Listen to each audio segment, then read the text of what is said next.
Alors, est-ce qu'il y a des questions par rapport au tome 16? Moi, j'en ai une à propos des souffrances divines. À la page 146, c'est le message du 29 mai 1924. C'est le mystère de l'Ascension où les apôtres, finalement, moi j'avais vraiment pas pris conscience en méditant ce mystère que les apôtres avaient tout le temps souffert en voyant Jésus monter le ciel. Parce qu'ils ont enfin compris au fait qu'il était Dieu. Enfin, c'est ce que je dis avant la question que je me faisais. Ils ont vraiment compris qu'il était Dieu et que c'est cette souffrance divine qui était à l'origine de leur apostolat. Et après, il continue en s'adressant à Lisa, il lui dit, mais parce qu'elle se plaint toujours vraiment qu'à le voir pour la souffrance la plus atroce qu'elle puisse endurer. Et il lui dit que c'est nécessaire qu'elle souffre de cette souffrance-là. Donc je devais te laisser en proie à une souffrance divine continuelle parce que ma volonté est divine et que c'est seulement sur des souffrances divines qu'elle fait établir son trône et tendre son domaine. Donc si j'ai bien compris, j'ai mis un point d'interrogation pour savoir si j'ai bien compris, si je comprends bien, on ne peut pas vraiment rentrer dans la divine volonté si on n'est pas affecté par des souffrances divines. Et ces souffrances divines, est-ce qu'elles sont uniquement celles qui résultent de ne plus voir Dieu, en fait, de ne plus être en contact avec lui, ou est-ce qu'il y en a d'autres? Qu'est-ce que c'est que ces souffrances divines? En tout cas, ce ne sont pas des souffrances humaines. Parce que finalement, peut-être dans des souffrances humaines, on peut renier Dieu et blasphémer son nom, mais dans les souffrances divines, ça semble impossible puisqu'elles sont d'origine divine. Mais qu'est-ce que c'est que ces souffrances divines? Est-ce que c'est uniquement celles qui sont ici de la privation de Dieu, en fait, de ne pas le voir, de ne pas être en contact avec lui, ou il y en a d'autres? Qu'est-ce que ça englobe, ces souffrances divines? Et pourquoi seules elles sont à l'origine de la sanctification, finalement, et non pas les souffrances corporelles?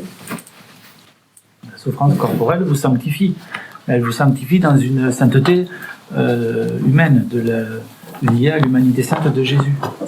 Tout ce qu'ont vécu les saints, toutes les souffrances qu'ils ont portées, qu'ils ont offertes, ça les a sanctifiés. La souffrance divine, c'est quelque chose qui nous est donné de par la divinité. C'est la distinction entre justement la passion, les souffrances dans la passion. Il y a eu les souffrances divines au moment de l'agonie, et après Jésus vit dans son corps les souffrances que les Romains et les Juifs lui infligent. Donc il y a une distinction entre les deux. Ce qui est intéressant, c'est que si j'ai bien compris aussi, je mets un point d'interrogation comme vous, et si j'ai bien compris, c'est que tout peut être une souffrance divine, du moment que je reçois tout de la volonté de Dieu. Ce qui fait que c'est divin, c'est de la divine volonté, c'est comment je le vis, c'est d'où je le reçois et comment je le vis. Si j'en reste à des raisonnements humains, je vais rester dans une sainteté humaine. Et comme dira Jésus un peu plus loin, c'est-à-dire tu vas te sanctifier à la force de tes poignets, selon ta volonté, ta conception des choses, et ainsi de suite. Bien, c'est déjà un premier truc, mais c'est pas une sainteté divine. Par contre, si tu le vis que ça vient de la divine volonté, alors la souffrance qui t'est infligée, elle a une autre intention. Il y a une autre intention qui est derrière. Tu le reçois de la divine volonté. Et donc c'est une souffrance qui est d'amour, qui est plus d'amour. Elle peut avoir un impact sur le corps, on peut souffrir corporellement, ça n'empêche pas. Mais c'est une souffrance qui est liée à l'amour plus. Et donc c'est une espèce un peu comme on voit chez Louisa. Chez Louisa, la grande souffrance divine, c'est le fait de ne pas voir Jésus. Mais ça c'est le propre, presque entre guillemets, de la foi. J'ai la foi, mais je ne vois pas Jésus tout le temps. De temps en temps, j'ai un moment de grâce, et puis après, je ne vois plus rien, je ne sens plus rien. Mais comment je le vis, ça? Je le vis avec mes raisonnements humains, avec ma rationalité, avec mon affectivité à moi, avec ce que je mesure de ce que je vis, et donc je vais être ballotté de tous les côtés. Donc il ne va pas y avoir de résignation par rapport à ma souffrance physique, mais il ne va pas y avoir d'accueil de la divine volonté. Il va y avoir une recherche de moi, une recherche de compréhension pour moi, pour que je me dise que je puisse vivre. Mais je ne serai pas alors dans la divine volonté. Tandis que si je suis dans la divine volonté, peu importe que je souffre d'une façon ou d'une autre, je vais le recevoir de la divine volonté. Et donc ça va plus me travailler dans l'amour. Parce que la souffrance ne sera que le support de l'amour de Dieu pour moi. Même la maladie, l'humiliation, l'accident, ou que sais-je encore, qui peut être causer quelque chose à moi qui me fait souffrir, peu importe ce que c'est. C'est comment je le vis ça. Parce que je vais pas commencer à faire des distinctions dans ma vie. Bon, ça c'est divin, ça c'est moi, ça c'est. Vous allez y perdre votre latin. C'est pour ça que Jésus nous a préparé les premiers volumes à nous dire, mais prends tout dans la foi et prends tout de moi et résigne-toi. Il faut que ta nature humaine soit résignée. Tu vas souffrir, que tu le veuilles ou pas. Tout le monde passe par la croix. Donc, bouffe-toi la tête avec tout tes... Il faut que je m'épanouisse, il faut que... Tu peux te bouffer la tête avec ça si tu veux. Mais tu vas être que la mesure de toi-même. Parce que tu t'y ériges en idole. Mais non. Moi, je te prépare, c'est renonce à toi-même, vis de ton néant, résigne-toi dans ta nature humaine, mais par la foi, ouvre-toi à cette dimension que je veux te donner, qui est la divine volonté. Et tout vivre dans la divine volonté. Donc j'ai pas besoin de me torturer la tête. Je prends tout de la divine volonté. Et comme je prends tout de la divine volonté, et comme la vie dans la divine volonté n'implique pas que je vive ma vie, mais la sienne, alors cette souffrance que je reçois, cette difficulté, cette épreuve, cette croix que je reçois, qu'est-ce qu'il attend Jésus? Que je la subisse? Que je la mesure? Non. Il attend que je rende à sa divine volonté et que j'unisse ça à ses trucs à lui, à sa souffrance à lui. Par exemple, vous avez mal aux dents. Ouais, mais Jésus, ne vous inquiétez pas, il a reçu des coups de poing dans la figure. Donc ça a dû lui faire mal aux dents, sûrement. Bon, eh bien, vous pouvez unir toutes vos souffrances de dents aux souffrances de Jésus dedans. Jésus, il est tombé, hein. Donc tous les problèmes de genoux, la croix sur son dos, enfin tous ces trucs-là, offrez-lui.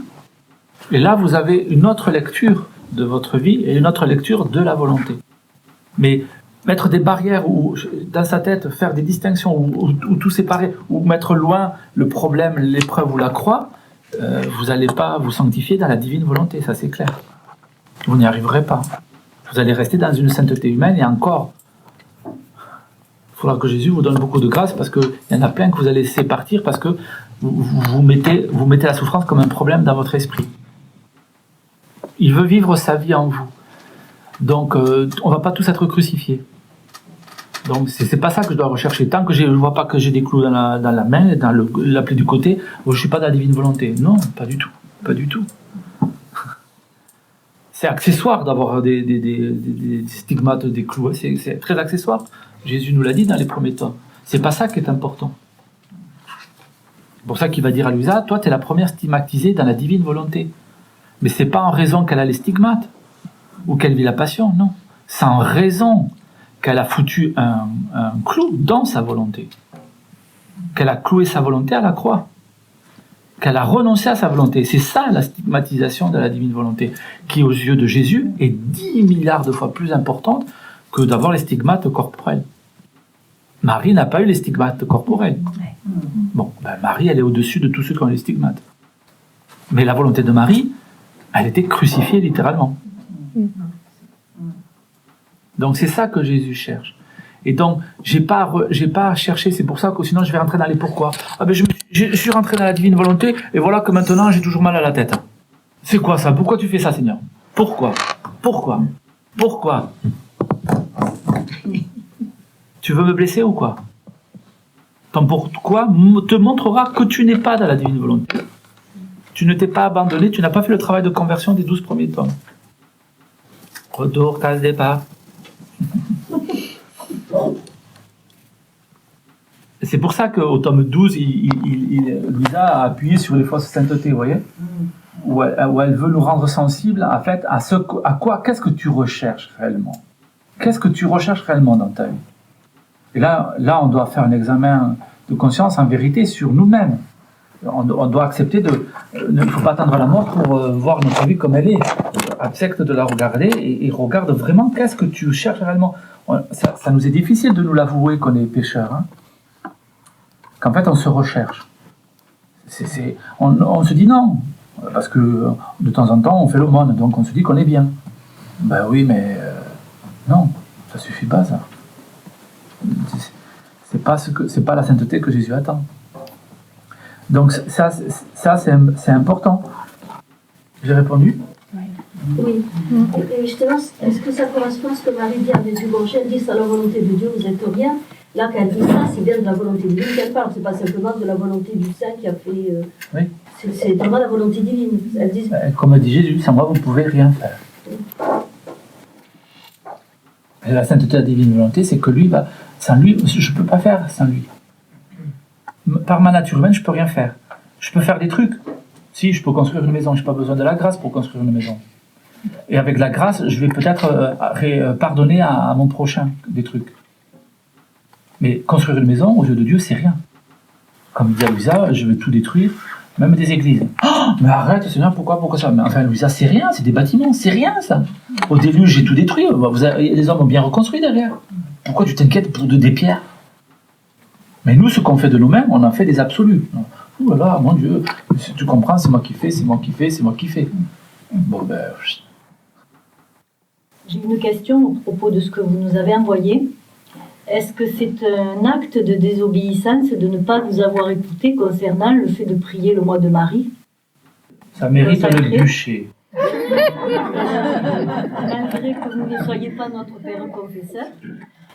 Donc, est-ce qu'il faut s'en référer au père confesseur? C'est votre problème et ce n'est pas un acte de désobéissance. Moi, je vous donne des conseils. Vous en faites ce que vous voulez. Merci. Père, j'ai une question qui n'est pas de moi, qui est de Julia Lagrange, qui suit vos enseignements par Internet. Elle demande, Jésus parle de la création du monde, puis de l'homme, mais jamais de la création des anges. Considère-t-il qu'ils font partie de la création du monde? Jésus dit aussi que la volonté humaine, se désolidarisant de la divinité, fut la première blessure à la Sainte Trinité. La Sainte Trinité n'aurait-elle pas été blessée du non serviam de Lucifer et du départ du tiers des anges? Jésus, c'est vrai, dans le livre des ciels, je vois pas trop de lieux où il parle de temps en temps, pas souvent, mais de temps en temps des anges. Mais c'est vrai qu'il n'est pas très bavard sur les anges, il me semble. Sûrement, vu que Jésus fait tout avec poids et mesure, il dit juste ce qui est nécessaire. Et puis, Jésus ne dit pas tout dans le livre du ciel. Parce que la doctrine de l'Église, elle dit déjà suffisamment. Ça lui plaît d'expliciter la création de l'homme et de la femme, parce que justement, il veut remettre en pleine lumière l'intention du point de départ, parce qu'il veut la redonner. Donc il complète un petit peu par quelques touches de lumière ce que donne la doctrine de l'Église. Mais tout ce qui est dans la doctrine de l'Église et qui est juste... à part Jésus n'en parle pas du tout dans le livre du ciel. Et pas que sur les anges, il y a plein de points sur lesquels il ne parle pas. Il ne parle pas de comment donner les sacrements, il ne parle pas de plein de trucs, il ne parle pas. Parce que c'est pas nécessaire, je pense. Et donc, ce qui l'intéresse Jésus, c'est de nous relever, de nous restaurer, comme le dit bien le titre. Donc, c'est pas les anges qui sont le sujet du truc, quoi. Je pense que c'est comme nous a dit Jésus, je suis simple. Hein. Donc je pense que c'est aussi simple que ça, il me semble. Moi, j'ai une question pour rebondir sur la création. Pardon. Croyais... Et après, peut-être qu'il y a des choses qu'on peut comprendre aussi à force de la méditation, parce que Jésus espère toujours qu'on soit un peu intelligent. Et on le voit bien aussi de temps en temps avec Louisa. Il lui dit à Louisa, écoute, je t'ai dit des trucs, mais tu dois te les approprier, tu dois méditer, tu dois amplifier ta pensée. Donc, avec ce qu'il dit par rapport à l'homme, la création, le péché, tout ça, il se dit que voilà, ayant le catéchisme de l'Église, la doctrine de l'Église, voilà, je pense qu'il se dit, mais mes enfants sont quand même capables d'élargir leur pensée d'eux-mêmes, quoi. Ouais, je le regarderai comme ça. Parce que je vois pas pourquoi il en ferait des mystères. Et s'il ne le dit pas, c'est que, comme dit Jean à la fin de son évangile, ça a été écrit pour que vous croyiez. Tout le reste n'a pas été écrit. Donc, c'est que Jean, les apôtres ont estimé que, pour avoir la foi, ce qui est écrit dans les évangiles est nécessaire. Tous les autres détails ne sont pas forcément nécessaires. Moi, j'irai de cette façon-là. Je rebondis par rapport à Maria Volturta, alors par rapport à ça. Ouais. Est-ce que elle explique davantage que les... Oui, mais elle vous donne des détails. Voilà, c'est ça. Elle ne change pas la doctrine ni le contenu de la foi. Elle ne fait que vous donner des détails parce que, pourquoi? Pour moi, c'est parce que, justement, Jésus a très bien vu que les catholiques ne liraient plus la parole de Dieu. Et donc, il leur a fait un feu de l'amour, qui va les exciter à lire la parole de Dieu. Parce que la parole de Dieu les évangiles ont été écrits par les apôtres pour être d'abord un témoignage juridique. Puisqu'ils ont dû aller en procès devant le Sanhédrin. Donc, les évangiles, c'est d'abord des témoignages. Donc, c'est plus sec. Ensuite, comme l'évangile de Matthieu, c'est d'abord un lectionnaire. Le lectionnaire, c'est un truc que tu découpes pour faire des célébrations. Oui. Et puis après ils sont tous complémentaires et ainsi de suite. Mais vous voyez bien que c'est pour de la doctrine. Vous voyez bien que c'est pour de la méditation. C'est pas du roman que les apôtres ont fait. Maria Valtorta, elle nous y met un peu c'est romancé. Elle vous décrit que là les oiseaux chantaient, qu'il y avait telle fleur et là il y avait un ruisseau. Bon, très bien, mais pour la foi ça apporte rien. Le cadre où Jésus a exercé sa parole, c'est joli de savoir que la maison de Marie, elle avait une petite pièce là. Bon, effectivement, c'est sympathique, mais pour la foi, ça apporte rien. Donc, comme Jésus voyait bien que les catholiques liraient plus, il a dit, bon, il faut que je leur fasse un épisode, puisqu'ils sont habitués à amour, gloire et beauté, les feux de l'amour, Dallas et tout ça. Je vais leur faire un truc comme ça, quoi.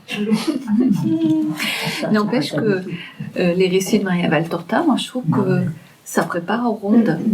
Parce que ça nous met dans un environnement, aux rondes de la vie de Jésus, de Marie, tout ça. Non. Enfin, oui, parce que nous méditons peu, c'est ça notre problème. Oui. Par rapport justement à tous les saints qu'il y a eu avant nous qui méditaient beaucoup, nous méditons peu. Donc on utilise ce que le saint a dit, ce que Maria Valtorta a écrit, alors là on est là, on imagine, on est heureux. Mais pardon, ça c'est la méthode ignatienne, mais si vous preniez l'évangile et que vous acceptiez de le méditer vous, eh bien, vous verrez que le Seigneur guide des fois votre méditation et vous fera penser à des choses que c'était jamais pensé dans votre esprit. Et vous vous direz, mais comment j'ai pu penser des choses pareilles? C'est parce que vous avez accepté de méditer, de rentrer dans la parole de Dieu, de la faire vôtre, d'y rentrer vraiment avec tout ce que vous êtes, intelligence, mémoire, imagination, amour. Eh bien, l'Esprit Saint vous parlera. Mais comme on ne le fait pas, alors Maria Valtorta, D'Agreda, Catherine, je sais pas trop qui, et on y va et on lit tout ça. Et on a une vie de prière que par les autres. Tandis que Dieu m'a pas fait moins que Maria Valtorta. On est la même nature humaine. Elle a autant d'imagination que moi. Et c'est pas de savoir exactement par quel pied il a commencé à marcher, Jésus, hein. Et à la fois dans Maria Valtorta, par exemple, on apprend pas mal de choses sur Joseph. Oui, mais ça n'est pas nécessaire à la fois. Oui, mais donc, pour la connaissance, etc. Mais tout ça, nous l'avons dans la tradition. La tradition orientale a gardé tout ça. Nous, on l'a perdu parce qu'on est devenus très cérébraux. Mais pour la foi, j'en ai pas besoin. Mais réellement, et ça, il faut que vous le pigiez, ça. Parce que sinon, vous n'allez pas faire mûrir votre foi. Vous allez rester débile, au sens latin, c'est-à-dire fragile. Où il faudra, comme dit Paul, toujours vous donner du petit lait, sinon vous refuserez d'avancer. Ça, c'est pas possible. Si vous pensez qu'en connaissant tous les détails de Joseph, s'il avait une barbe longue ou courte, ça nourrit votre foi, non, c'est pas vrai. Alors pourquoi alors Jésus a donné à ses mystiques? Mais parce qu'on lit plus la parole de Dieu. Oui, mais donc c'est pour ça, c'est pédagogique quand même. Oui. Vous savez, c'est par miséricorde, dire, Oui. voilà, pour mes enfants, oui, mais à la fois, moi je trouve pas ça, je trouve ça au contraire très pédagogue de dire, je les prends là où ils en sont. Non mais pardon, mais très bien. Mais quand tous vos frères et sœurs ont été des statures, que nous soyons pauvres et faibles, il n'y a aucun problème avec ça. Mais que c'est parce que je suis pauvre et faible, il faut toujours qu'on me foute des couches. Non. Avec Jésus, c'est pas possible, ça. Marcel Van, si vous lisez le colloque, il est débile, ce mec. Il est profondément débile. C'est un ado qui rentre dans la vie religieuse. Et Jésus, tu peux me faire mes lacets? Bon, Marcel, c'est à toi de le faire. Jésus, il est pas nigo. Oui, bien sûr, Marcel, je vais te faire tes lacets. Oh, que on est chouette, là, hein? C'est doux, c'est rigolo, on est ensemble, on te fait tes lacets. Jésus dit, écoute, Marcel, non, c'est à toi de faire tes lacets. Marcel, dis donc, tu devrais pas nettoyer ta chambre? Oh, Jésus, tu pourrais pas faire ça? Mais tu rigoles, Marcel, ou quoi? Donc, d'être débile, petit, très bien. Mais à un moment donné, Jésus dit non, non. Allez, travaille. Qu'est-ce qu'il dit à Louisa? Allez. Oh, tu y vas? Rentre dans ma volonté, fonde-toi dans ma volonté. Ne reste pas dans ton raisonnement, dans ton affectivité. Rentre en moi, fonde en moi et fais ce que tu as à faire. Et non, non, non. Quand on est petit, très bien. Mais on est fort spirituellement. On est petit dans notre nature humaine. On a moins de vertu, on a moins de force physique, on a moins de je sais pas trop quoi, on est plus... Mais spirituellement, c'est pas vrai. D'ailleurs, Marcel Van, à la fin, il était... exactement. Le gars, il rentre en prison, il sort de la prison la nuit, il fait de la catéchèse. Mais il serait resté débile comme il était, il aurait pas pu le faire, ça. Qu'on soit petit, à la suite de la petite Thérèse, très bien. Mais si vous en faites une idéologie, un absolu dans votre vie, non. Et que vous en faites une excuse pour surtout pas bosser, non. Vous arriverez à la fin de votre vie, Jésus lui dira, mais qu'est-ce que t'as fait? Mais j'étais petit. Il va te dire, et alors? Quoi? Et les Eucharisties, tu crois que c'était pour que tu restes débile? Je croyais qu'il fallait être petit. Non, il faut comprendre la chose. Sinon, vous allez rester à des choses, vous n'allez pas, moi je suis prêt à mettre ma main au feu, hein, vous n'allez pas rentrer dans une sainteté qui va aller très loin. Ça c'est clair. Parce qu'en vérité, il y a encore une recherche de soi dans cette petitesse. C'est dur de grandir. Regardez comme pour des ados, même dans la nature humaine, des fois, c'est dur de grandir. C'est dur de prendre sa responsabilité. C'est dur de se positionner. C'est dur d'affronter le danger. C'est dur de s'engager. Mais c'est nécessaire. Que dans mon âme, je me sente petit, très bien. Mais si ça m'arrête et que je suis toujours à boire du petit lait, non. Et ça, pardon, hein, c'est pas de moi, c'est de Paul. Et Paul, il est inspiré, c'est parole de Dieu, c'est dans la Bible. Hein. Ce qui est dans la Bible, c'est inspiré par Dieu, c'est que Dieu veut que je l'entende. Et Paul me dit, tu dois encore boire du petit lait, ce n'est pas normal. C'est pas normal. Que tu prennes Maria Valtorta pour réjouir ton cœur, ce n'est pas normal. Que tu l'aies lu une fois, très bien. Mais mets ton nez, toi, dans l'évangile. Mets tes propres yeux dans l'évangile. Ou sinon, vous allez faire quoi? Vous allez faire les rondes de Louisa. Vous allez être un perroquet de Louisa. Mais ça vaut zéro.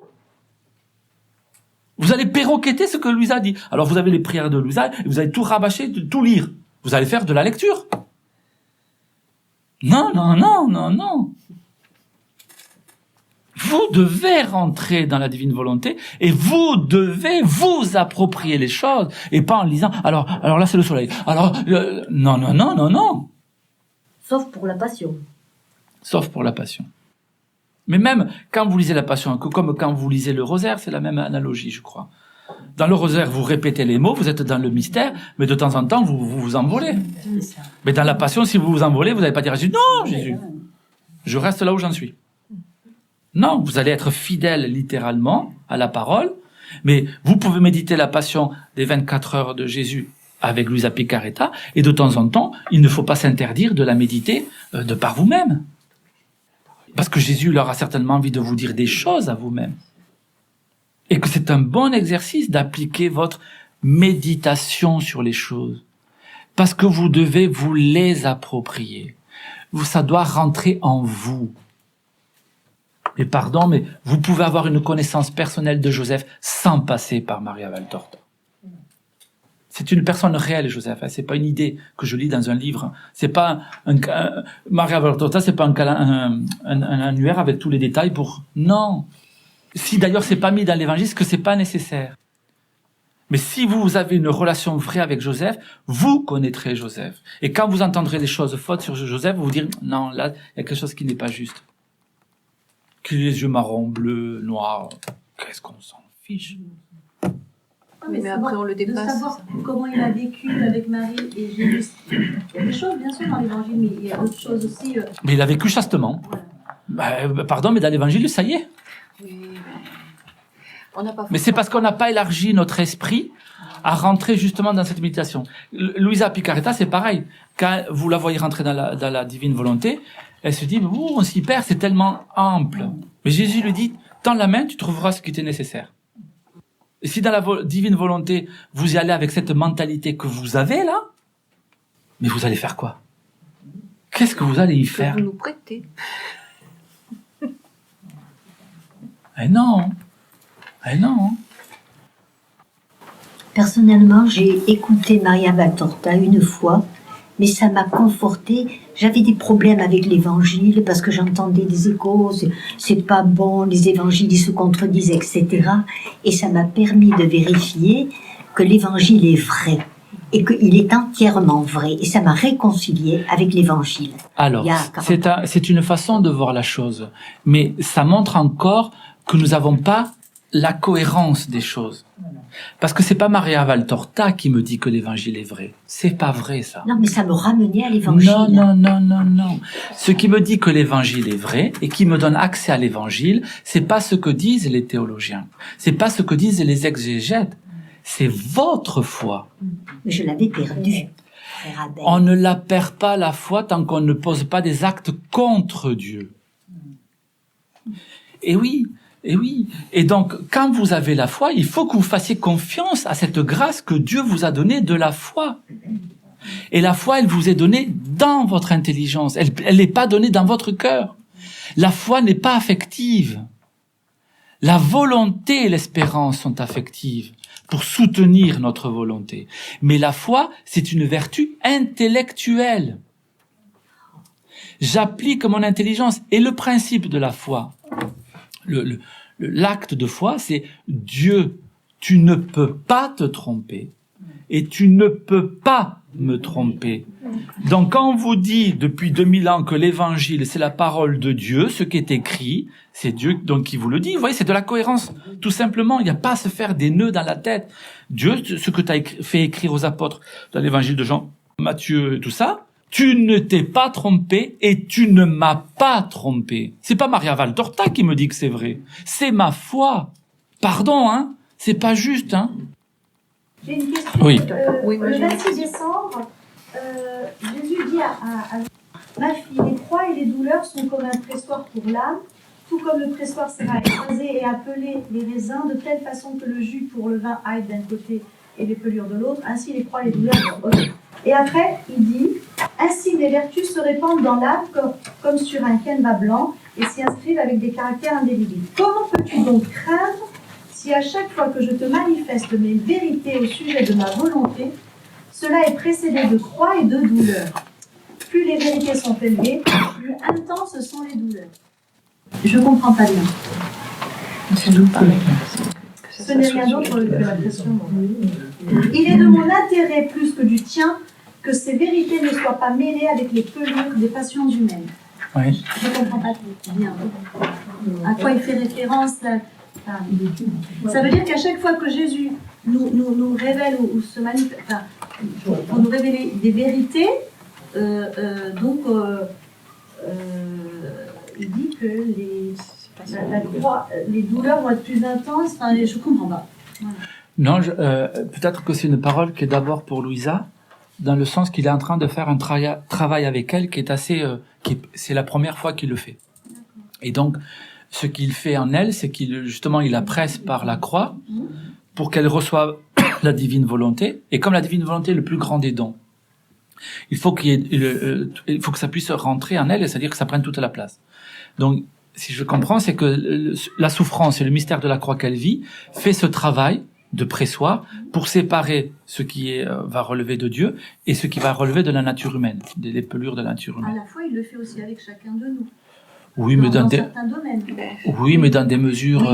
Louisa, non, ça pourrait, mais tout relatif. Quand un petit peu, c'est pour lui laisser plus de place aussi. Quand vous nous dites que Louisa, c'est nous, des fois on en...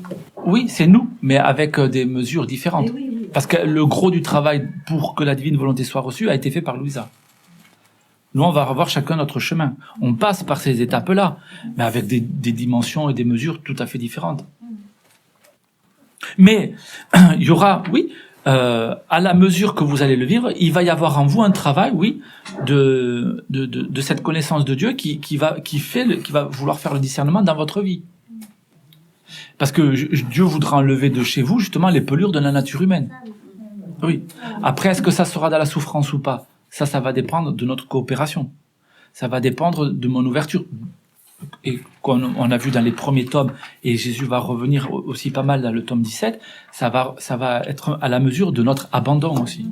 Donc quand il lui dit plus les vérités sont élevées, plus intenses sont les douleurs, c'est plus par rapport à elle, à ce qu'il est en train de faire. À elle, mais ça peut avoir un impact sur vous, c'est-à-dire que le fait d'accepter cette révélation et ce don de la divine volonté risque de vous donner une grande souffrance, mais ça veut pas dire que vous allez avoir une maladie, mais la grande souffrance... Renoncement à nous-mêmes. Oui.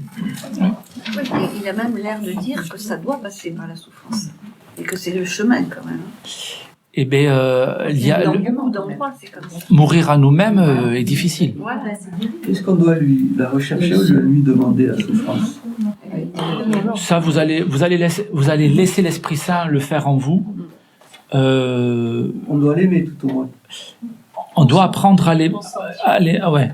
Le mieux pour l'aimer, c'est d'y consentir. J'étais un problème sur cette question-là, Ouais.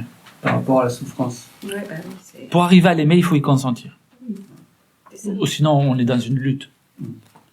Si je consens, il y a quelque chose qui opère, qui s'ouvre dans mon âme et dans mon intelligence, et ce qui fait que je peux recevoir la lumière je comprendrai pas peut-être tout le temps pourquoi il faut que moi je passe par telle souffrance. Mais ça sera chacun sa souffrance, je veux dire. Ah ben oui. C'est sûr qu'il n'y a pas de souffrance globale pour tous ceux qui veulent aller dans la divine volonté. Non. Père, moi je voudrais revenir sur... c'est peut-être un peu idiot, mais au début, il y avait la distinction entre vivre dans la divine volonté et faire la divine volonté, la volonté divine. Et alors, parce que ça avait été distingué, moi je m'étais imaginé que c'était pas la même chose et je m'étais presque, je sais pas comment dire, j'avais pris comme une peur face à la volonté divine, quoi. Voilà. C'est complètement idiot, mais il me semble que je viens de comprendre que en fait cette volonté divine c'est la même chose, sauf que vivre dans la divine volonté c'est essentiellement, mais je sais pas si j'ai bien compris, hein, c'est essentiellement de connaître en fait l'enseignement que Jésus a fait à Louisa. C'est ça finalement vivre, et du coup d'appliquer dans les prières telles qu'il lui a appris, les rondes, les méditations de la Passion, enfin de vivre tout ça dans la divine volonté, que ça en fait vivre dans la divine volonté, c'était ça, plutôt que... Et que c'était pas... Il n'y a pas une opposition avec la volonté de Dieu, parce que la volonté de Dieu, c'est la même. On est bien... Il n'y a pas d'opposition en Dieu. Même quand vous vivrez dans la divine volonté, vous ferez la volonté de Dieu. Voilà, c'est ça. Bien sûr. Ceux qui ne vivent pas dans la divine volonté font la volonté de Dieu. Oui. S'ils la font. Oui. Mais ceux qui vivront dans la divine volonté feront quand même la volonté de Dieu, bien sûr. Voilà. Mais la vie dans la divine volonté, ce n'est pas que faire la volonté de Dieu. Voilà. C'est d'en avoir la connaissance, c'est de prier en elle et de vivre en elle, et qu'elle vive en nous. Et ce n'est pas juste que de faire. C'est que Jésus veut vivre. C'est-à-dire qu'il veut manger, il veut dormir, il veut être malade, il veut je sais pas quoi. Je voudrais poser une question là aussi sur le 13 1924, sur l'adoration. C'est très très fort ça. Ma fille, la véritable et parfaite adoration consiste à consentir totalement à l'union de son âme avec la divine volonté. Plus l'âme unit sa volonté à celle de son Créateur, plus complète et parfaite est son adoration. Par contre, si la volonté humaine n'est pas unie à la divine volonté, encore plus et si elle en est éloignée, cela ne peut pas être appelé adoration, mais obscurité, ombre, incolore, ne laissant aucune trace. Si la volonté humaine n'est pas disposée à recevoir le baiser de la volonté suprême, cela peut être insulte ou mépris plutôt qu'adoration.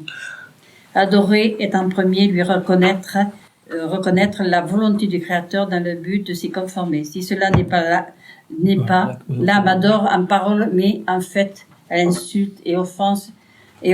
Si tu désires connaître le véritable et parfait modèle d'adoration, viens avec moi au milieu des 3 personnes divines. C'est quand même pas rien. La question, c'est quoi? C'est pas une question. je voudrais le développer. Oh, oui, bah, tiens, bien sûr. C'est quand même... En tout cas, c'est dur, hein, parce que ça Tu développes nous fait peur. et puis Hein. On se dit, mais alors, est-ce qu'on adore comme il faut? Le sud, Je pense que dans le tome c'est pas dans la divine volonté. Oui. Ouais. Je vais parler d'autre chose. Vous savez, vous nous aviez dit que Adam, nous allions avoir une surprise, et moi j'ai été surprise quand j'ai découvert que Adam, qui était très gâté par le Seigneur, il ne l'aimait pas vraiment. Puisqu'il lui a désobéi, c'est parce qu'il ne l'aimait pas. Il avait oublié. Il avait oublié de l'aimer. Où c'est que c'est dit, ça? Dans le 16. Hein? Dans le 16. Il y a quelque chose ça? Oui, dans le 16, il avait sauté ça. oublié de l'aimer. Voilà, c'est ça. J'ai une question. Il avait oublié qu'il aimait. Oui, il avait oublié qu'il l'aimait. C'est à propos du tome Justement. du 16 août 23. Est-ce que Thérèse n'avait-elle pas un pied dans la divine volonté, à savoir aimer c'est tout donner?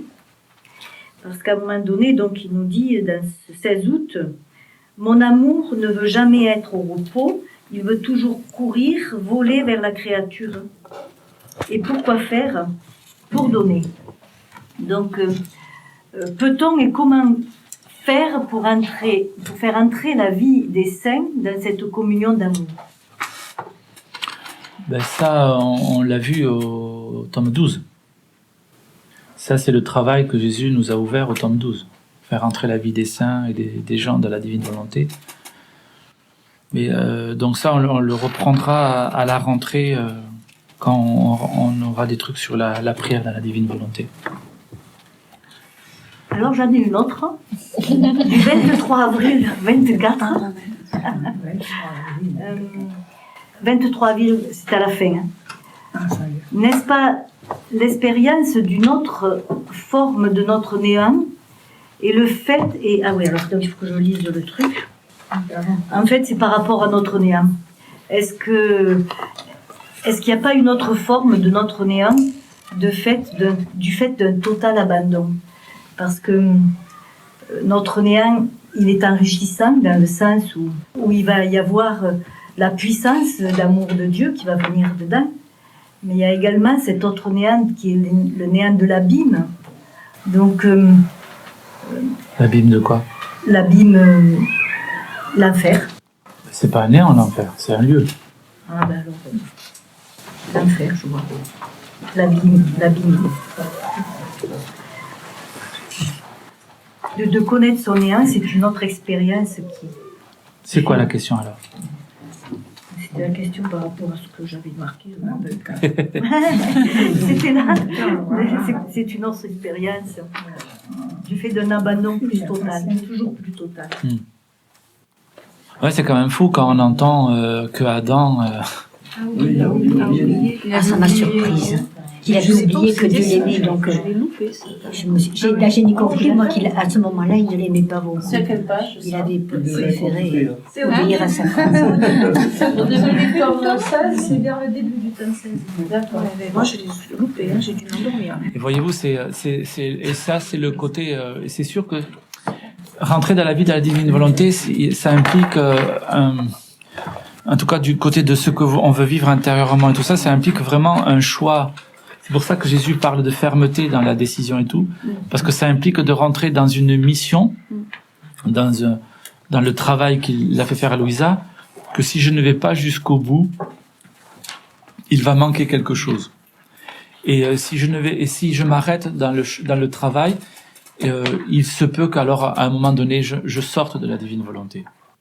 Et donc parce que même quand je rentre dans la divine volonté, alors quand c'est ponctuel comme pour nous en ce moment, bon ben ok, on rentre, on sort, c'est un vrai moulin. Mais le jour où j'y rentrerai définitivement, parce que Jésus estimera que c'est le moment de me la donner définitivement, il me laissera la capacité d'en sortir. On le voit dans Louisa, je crois que c'est dans le tome 17, Jésus va lui dire, mais si tu veux sortir, tu sors. Hein. Donc on aura toujours, donc même Adam avait donc cette possibilité d'en sortir. Et on va pas en sortir forcément par des péchés graves. On va en sortir parce qu'on va s'assoupir, peut-être. Un peu comme, voilà, c'est ce que montre Adam. Ce qui fait qu'il son envol dans la divine volonté a commencé à s'estomper, à s'arrêter. Et donc, comme c'est ça qui fait la nourriture de mon âme, puisque c'est la volonté divine qui est la seule nourriture de mon âme, au bout d'un moment, t'oublies. L'oubli fait que tu fais plus ta prière, tu fais plus le truc. Et quand le péché se présente, tu te dis, tiens, pourquoi pas. C'est pas des choses compliquées, c'est fou. Je voudrais revenir sur le récit de la Genèse, parce que c'est encore quelque chose de peut-être complètement idiot, mais moi je croyais, parce que j'avais entendu tout simplement, avant de connaître la divine volonté, que la Genèse était un texte qu'il fallait pas prendre à la lettre, et que c'était quelque chose qui était symbolique, un peu imagé, tout ça.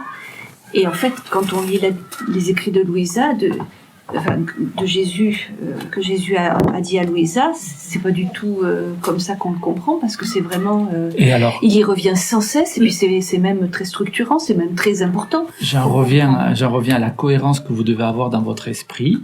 La parole de Dieu relève de la foi, et dans l'acte de foi, Dieu, tu ne peux pas te tromper, ni me tromper. Et c'est ça qui est intéressant, c'est parce que Jésus nous montre, mais vous croyez que je vous ai menti. Quand j'ai fait écrire la Bible, vous pensez que je vous ai menti, que je vous ai pas dit les choses.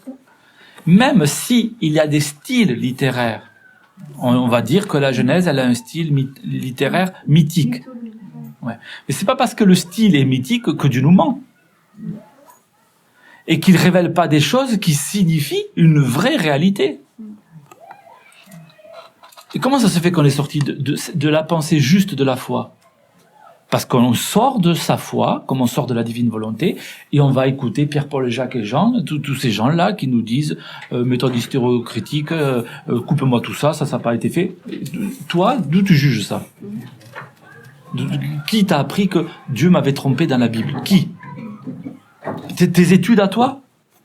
Oui, excusez-moi, voilà, c'est vrai que ça m'interpelle également ce que dit Chantal, parce que c'est vrai que par rapport aux écrits scientifiques, voilà, on nous dit qu'il y a eu un Big Bang, il y a eu un début de vie, quelque chose, voilà, a démarré, et c'est vrai que dans le cursus scolaire, on nous apprend quelque chose un peu différent de ce qui nous est... Voyez-vous, le Big Bang, je le réfute pas forcément. Je dis pas que la science, elle va forcément se tromper parce qu'elle n'est pas dans la foi. Non, mais moi le Big Bang, je vous le mets. Je vous le mets dans deux lieux qui pour moi se réunissent dans ma mystique à moi. La blessure du cœur de Jésus, pour moi, est un vrai véritable Big Bang. Le Big Bang, c'est il n'y a rien, il y a une explosion. Mais l'explosion, elle vient d'où s'il n'y a rien? Elle vient d'un lieu où il y a quelque chose. Bon. À la croix, il n'y a plus rien, il est mort, et il y a une explosion. Enfin, il y a une ouverture, et il y a de l'eau et du sang qui sort. Moi, j'y vois un Big Bang là-dedans. Mais ce Big Bang-là, moi, je vous le mets au moment où Dieu dit que la lumière soit. Il n'y a rien, et il fait éclater la lumière. Paf! Donc, je peux très bien assumer une forme de Big Bang avec la parole de Dieu. Dans ma tête, moi, il n'y a pas de problème. L'évolution des espèces de Darwin, ça me pose plus problème. J'allais vous dire, moi, ce qui me pose problème, c'est ça. Oui, parce que mais la théorie de Darwin, je suis pas obligé d'y croire. Non. Personne m'y oblige. C'est nous, à cause de la masse, qu'on se dit, mais tout le monde y croit, alors j'y crois. Or, il a écrit sur son livre, théorie. C'est une théorie. Je vous dis toujours l'exemple du Da Vinci Code. Quand il a sorti son Da Vinci Code, il a fallu faire, moi j'étais diacre à l'époque, il a fallu faire dans toutes les paroisses qu'on avait des réunions pour calmer les gens qui pensaient que l'Église, Dieu, avait menti. Moi je le regardais, j'avais pas d'argument. Je dis mais vous avez regardé rien que la couverture, il y a écrit roman. Vous êtes en train de me dire que vous mettez plus de foi dans le roman qui a été écrit que dans la parole de Dieu? Non mais ça va la tête ou quoi? Les gars, vous avez la foi qu'il faut mettre dans la parole de Dieu, vous l'avez mis sur un roman. Le gars, il vous écrit roman. Donc si c'est un roman, c'est que c'est fictif. Et il fallait calmer les gens. Ceci dit quoi? Ceci dit, la théorie de Darwin, c'est quelque chose au niveau sur. Je le défends pas. Non. Mais je pensais à Da Vinci Code. C'est vrai que les scientifiques sont aujourd'hui, c'est quand même quelque chose qui est très appuyé. Mais pas tous, c'est pas enseigné, c'est machin. Donc on a grandi là-dedans. Alors, je vais vous donner le titre d'un livre, je vous enverrai le titre du livre. Et vous dire, il est comme ça. Hein. Il y en a d'autres qui sont contre la théorie de Darwin parce qu'elle n'explique pas les choses. C'est comme la Révolution. Moi, j'ai toujours cru que le roi était méchant. Ouais, voilà. Non, vous savez tous le bien qu'il a fait. Mais quand vous écoutez d'autres historiens qui vous donnent les textes, vous dites au pétard. Ouais, au pétard. Mais voyez, et notre monde a quelque chose comme ça. Donc, de grâce, d'abord réfléchissez par la foi. Dieu ne peut pas vous mentir. Et s'il prend un style mythique, c'est pas parce qu'il veut pas que vous sachiez la vérité, c'est de la préhistoire. C'est avant l'histoire. L'histoire commence que quand l'homme est debout et qu'il se met à faire quelque chose, qu'il est vivant. Avant, c'est pas de l'histoire, personne n'est là pour mesurer ni le temps ni quoi que ce soit. D'ailleurs, pas de temps. Le temps Dieu le met au 4e jour. Et encore, il s'amuse avec nous. Le soleil, il le met au 4e jour. Mais parce qu'il veut donner une connaissance théologique. Il parle à des créatures à qui il a donné l'intelligence et la possibilité d'avoir la foi. Il se dit, pétard, ils vont être intelligents quand même, mes enfants. Merde, je les ai fait à mon image. Eh non, vas-y qu'on bouffe la terre et on creuse. Qu'est-ce qu'il a dit? Non, c'est trop compliqué. Allez, creuse. T'as trouvé une truffe? Ça y est, tu l'as ta truffe?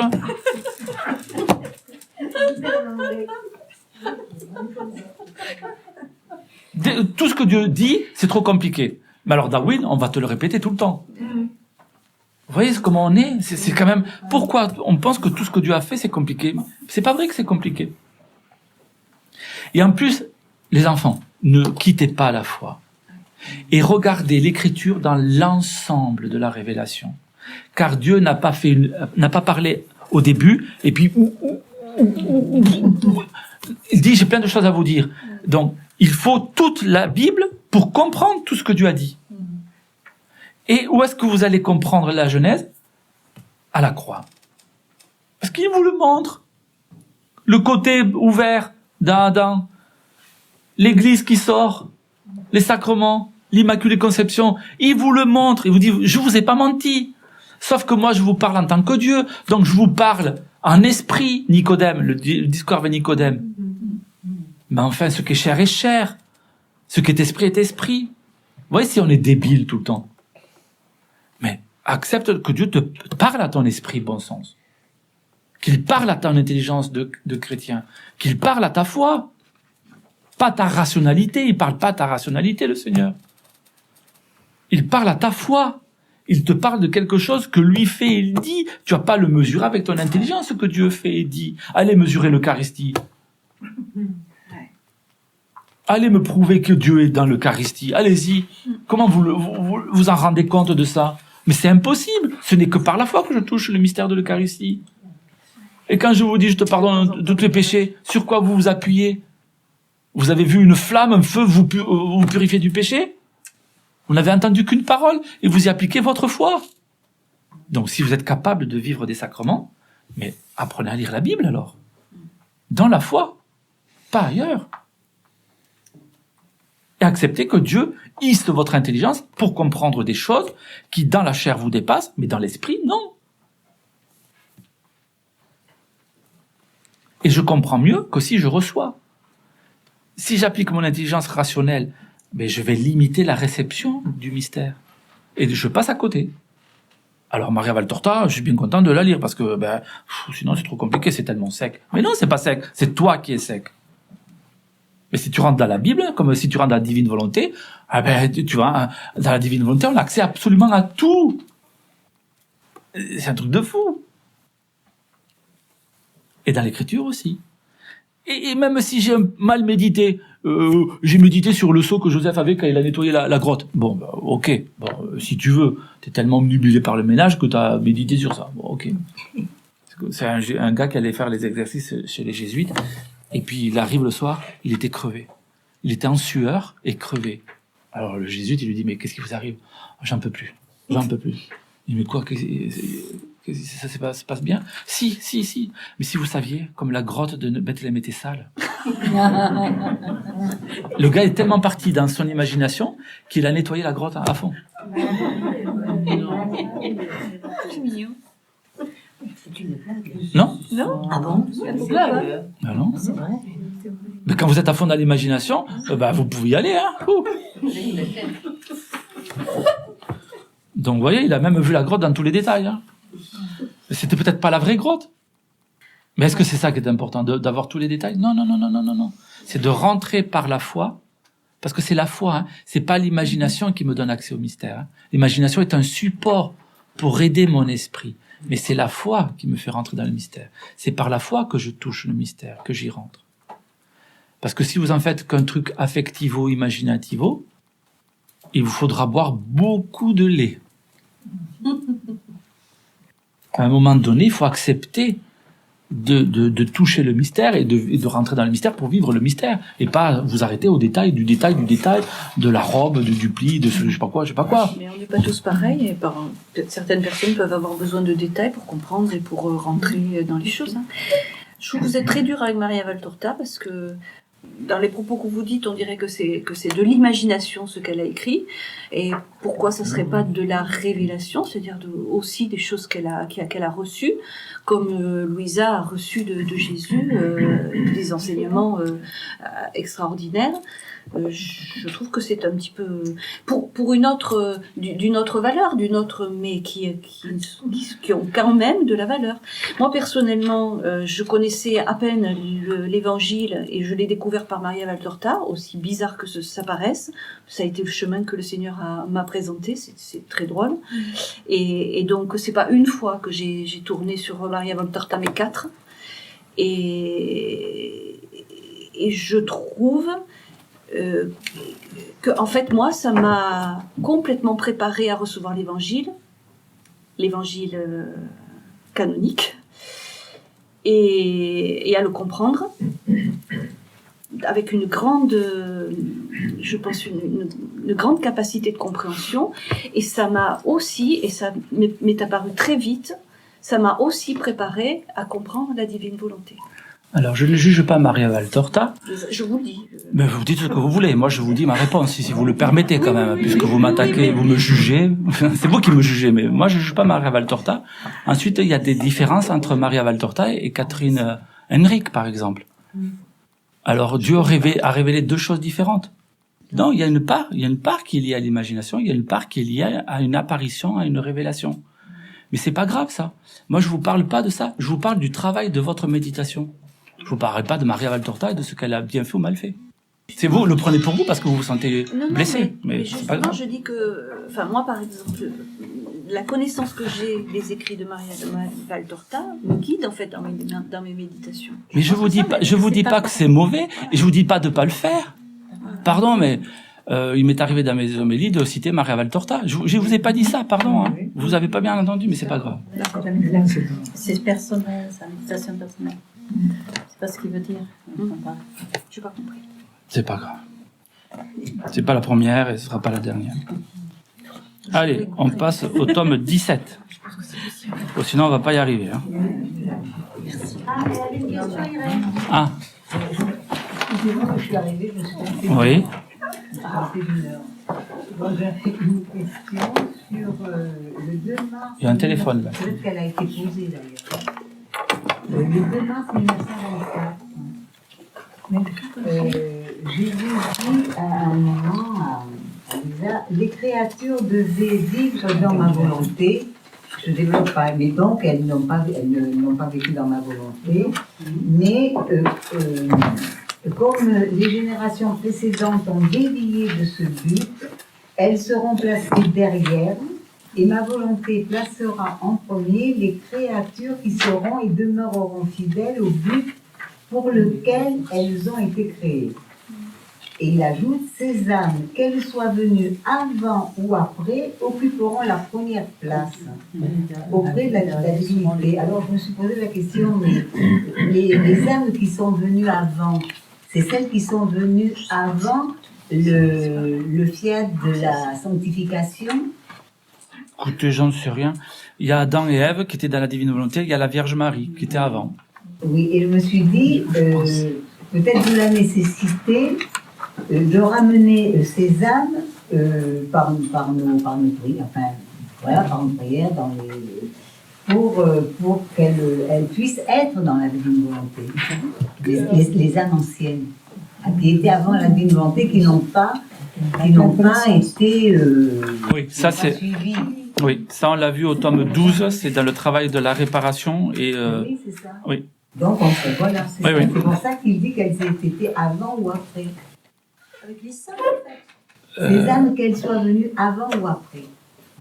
C'est ça qui m'avait... Ben moi, directement, je pense à Adam, Ève et Marie. Et alors tous les autres? Peut-être Jean. Ben, s'ils n'ont pas vécu dans la divine volonté, qui va être premier? Les âmes qui ont vécu de la divine volonté, avant que ce soit révélé ou après que ce soit révélé. Avant que ce soit révélé, moi je connais qu'Adam, Ève et Marie. Et peut-être Jean, parce que Jean, Oui, parce que ça a l'air spécial. Marie a dû l'initier puisqu'il a vécu avec Marie après l'ascension. Il a vécu avec la maman. Tout ça s'est révélé plus En tard. priant dans la divine volonté, on prie pour tous. Oui. Donc on prie aussi bien pour les âmes passées. Oui. présentes. Et est-ce que par notre engagement, notre prière, on peut justement faire rentrer ces personnes dans la divine volonté? Oui, il y a dans le tome 12, c'est ce que je disais, Jésus montre à Louisa une forme de prière pour faire rentrer ces actes-là dans la divine volonté. Et je disais à la dame qui avait déjà posé cette question qu'on regardera ça quand à la rentrée, là, je vous proposerai des prières dans la divine volonté, des ateliers, je sais pas comment l'appeler, enfin des temps de prière où on va faire des tas de choses, j'espère, intéressantes dans la divine volonté. Tous les sept qui ont été canonisés avant la Ça divine suffit. volonté. Non. Moi, j'ai un propos de prière, j'allais Ils peuvent avoir quand même une inspiration. Bon. Mais bien sûr qu'ils ont une place au ciel quand même, enfin. Oui, mais ils passeront avant quand même.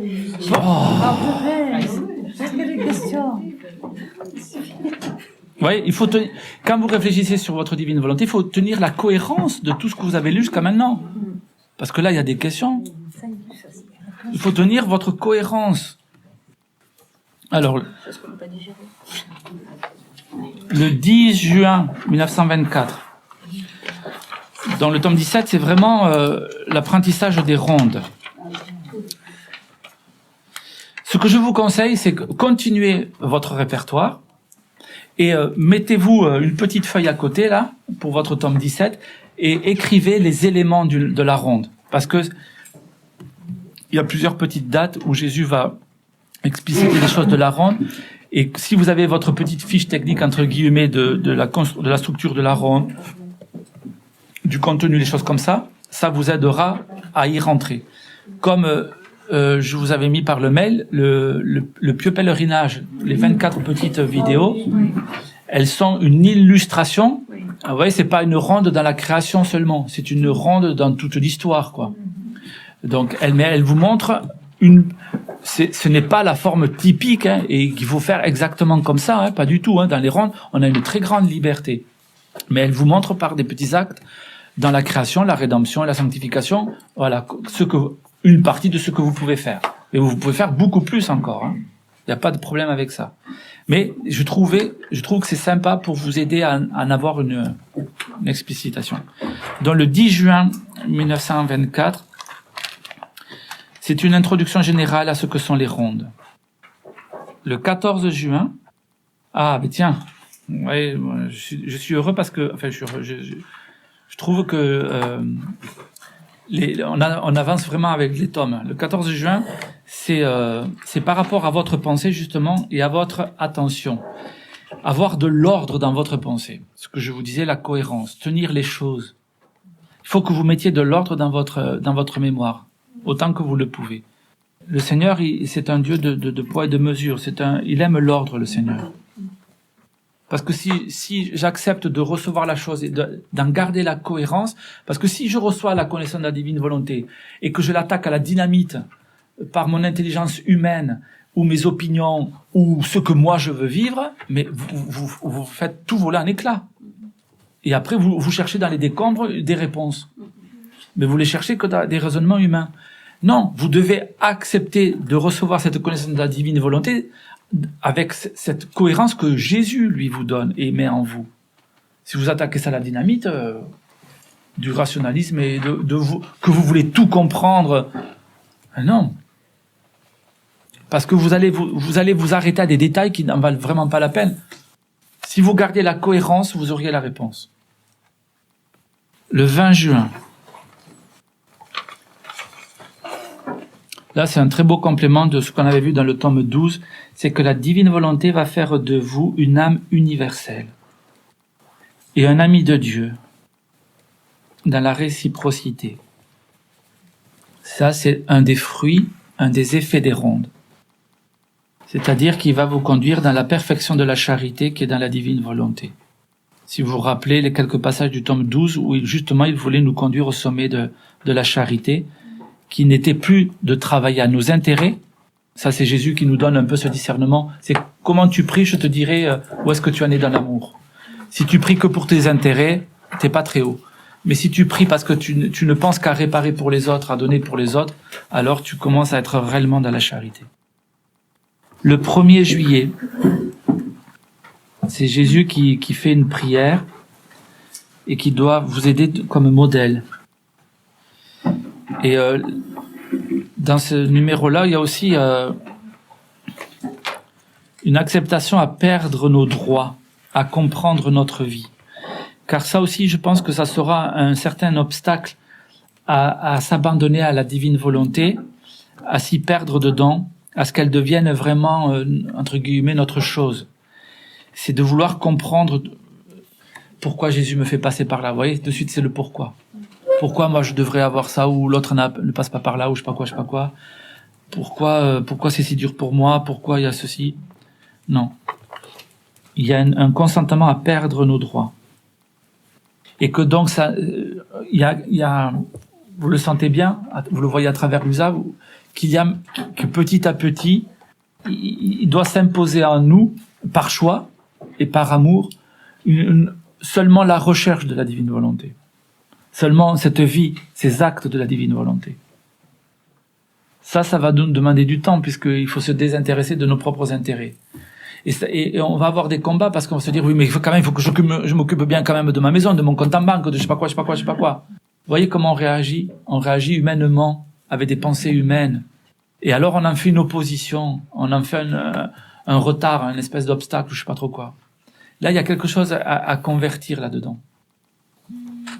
Ça sera jamais en opposition, puisque si vous vous rappelez ce que Jésus vous disait dans les premiers tomes, il vous disait, mais prends tout ce que tu vis de ma volonté. Et donc, je ne vais plus créer d'opposition. Au contraire, je vais simplifier ma pensée. Le 16 juillet, là, il y a une compréhension aussi toute belle, toute simple. C'est parce que, et là, c'est pour peut-être aider à lutter contre la mentalité que nous avons à tellement agir par notre volonté, à être la source de notre vie, de nous-mêmes. C'est que la divine volonté fait elle-même naître en nous les dispositions pour poser les actes dans la divine volonté. D'où la compréhension de cette cohérence, de l'attention, de l'ordre que Jésus nous demande. Et rentrer dans les rondes et justement se désapproprier de soi et de ses intérêts pour s'occuper des choses universelles de Dieu. Le 25 juillet, la multiplication des actes. La divine volonté permet la multiplication des actes qui fait que c'est par cela que je touche tout le monde. Le 9 août, un petit coup de souffrance. Dans nos souffrances, s'étendre dans la divine volonté. Cela désarme la justice. Donc nous avons un poids dans la divine volonté pour diminuer les châtiments, toutes ces choses-là, ou les peines même pour les autres. La moindre souffrance que vous avez, ne la mesurez pas, voyez. Oh, c'est pas grave. C'est pas une question de grave ou pas grave. Rentrez dans la divine volonté. Mais étendez-vous dans le Christ crucifié. Unissez cette souffrance que vous avez à la même souffrance que Jésus a eue, puisqu'il a vécu toutes les souffrances. Et dites-lui à Jésus, Jésus, c'est pour désarmer la justice. Et la finale de cette date-là, du 9 août, où Jésus va encore appuyer sur le fait qu'il faut il faut accepter de mettre tout de côté pour la divine volonté. Il y a certainement quelque chose en nous qui ne va pas y arriver si on n'accepte pas de tout mettre de côté. Un désintérêt pour les choses humaines, pour s'occuper des choses divines. Mais vous inquiétez pas, comme on prend tout de la divine volonté, les choses humaines, on s'en occupera quand même. Mais on risque justement de mettre de l'ordre dans notre vie. Tandis que si on est tout le temps dans une espèce de mélange, parce qu'on veut mesurer les choses, on va tout le temps mettre en opposition divine volonté ou les affaires de la divine volonté et nos affaires humaines. Tandis que si je m'occupe que des rondes, entre guillemets, des choses de la divine volonté, et que je prends le reste de la divine volonté, je vais mettre de l'ordre presque automatiquement. Parce que quand même, au bout d'un moment, le travail de la divine volonté, puisque elle est quand même la volonté de Dieu, donc la volonté de Dieu agit en moi. Puisque Jésus nous dit, celui qui est pécheur, je vais lui donner la sanctification, celui qui est faible, je vais lui donner la force, ainsi de suite. Donc si je suis brouillon, il va finir par m'ordonner, le Seigneur. La date avant le 6 septembre. Le 2. Merci. C'est là où on pourrait retrouver la petite Thérèse, la confiance en Dieu et notre espérance. La petite Thérèse, on sent qu'elle est aux portes, oui. Mais elle n'en a pas une connaissance. Le peu que je peux juger, elle n'en a pas une connaissance. Mais elle est vraiment aux portes de la divine volonté, oui. Le 11 septembre, Jésus revient, puisqu'il veut approfondir en nous ce travail sur notre oui. Et je vous encourage à renouveler un oui dans la divine volonté. Parce que, je ne sais pas si vous le sentez, mais on approfondit, vous le voyez j'espère à travers les lectures, vous voyez petit à petit un changement peut-être dans la vie de prière, dans la prière de la divine volonté, et c'est peut-être bien maintenant, vu qu'on va rentrer dans les rondes, on est rentré dans les 24 heures, mais on va rentrer dans les rondes, peut-être de renouveler un oui, ça serait beau, je trouve, comme acte spirituel. Il y a longtemps qu'on n'a pas fait d'acte spirituel.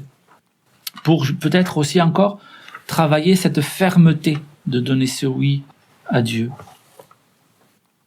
Le 17 septembre,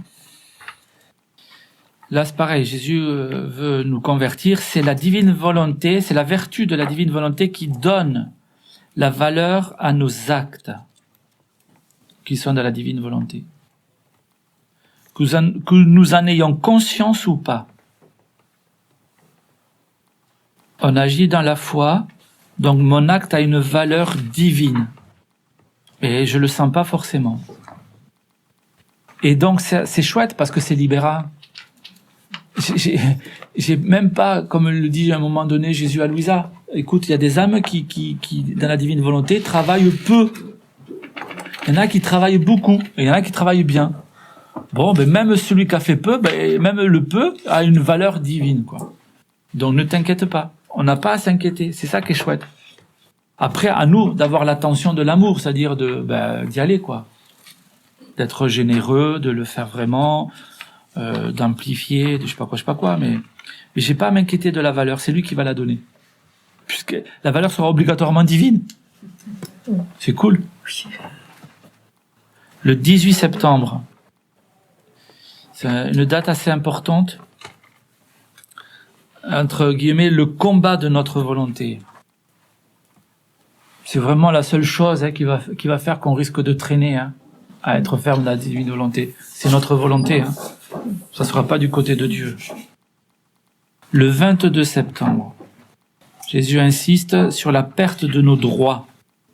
Ça rejoint un peu la béatitude « Bienheureux les pauvres, le royaume des cieux est à eux ». Et c'est pas une perte comme... Jésus ne fait rien dans la négation. C'est pas perdre pour être misérable, non. C'est perdre parce qu'il va donner. Mais pour nous, c'est difficile, parce que nous, quand on donne quelque chose, on l'a plus. Et donc, comme on est dans la mesure des choses, donc on sent bien que Jésus veut travailler notre abandon. Le 2 octobre, comment poser un acte d'adoration en esprit et vérité. Ça, c'est bien parce que ça renouvellera votre adoration. Mais en fait, qu'est-ce qu'on comprend? C'est pas que les prières des autres ne sont pas bien. elles sont en vue d'obéir à Dieu, donc elles ont quand même une valeur.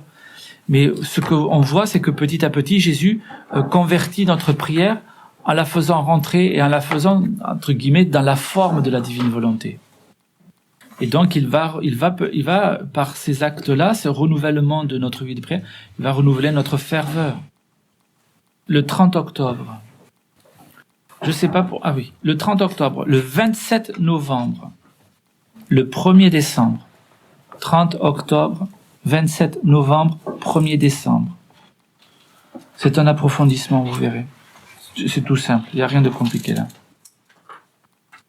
Le 8-12, l'Immaculée, l'épreuve de la Vierge Marie, et qui par ricochet sera la nôtre, puisque c'est une question de constance. Le 24-12, c'est sur Noël, vous verrez. C'est le renouveau de notre âme. Le 4 janvier 1925, l'acte le plus grand, c'est de me fusionner dans la divine volonté. La date avant le 8 février, c'est quoi ? 27 janvier. 27 janvier, merci. Ah, j'espère que ça vous éclairera sur la foi, ça. Hein, ça va vous réconforter, j'espère. Le 8 mars, sur les rondes. Qu'est-ce que l'intention des rondes? Pourquoi les rondes? Le 15 mars, Jésus travaille encore notre fermeté, notre stabilité. En fait, tout le temps qu'il nous prête sa divine volonté, c'est parce qu'il veut voir si c'est réel.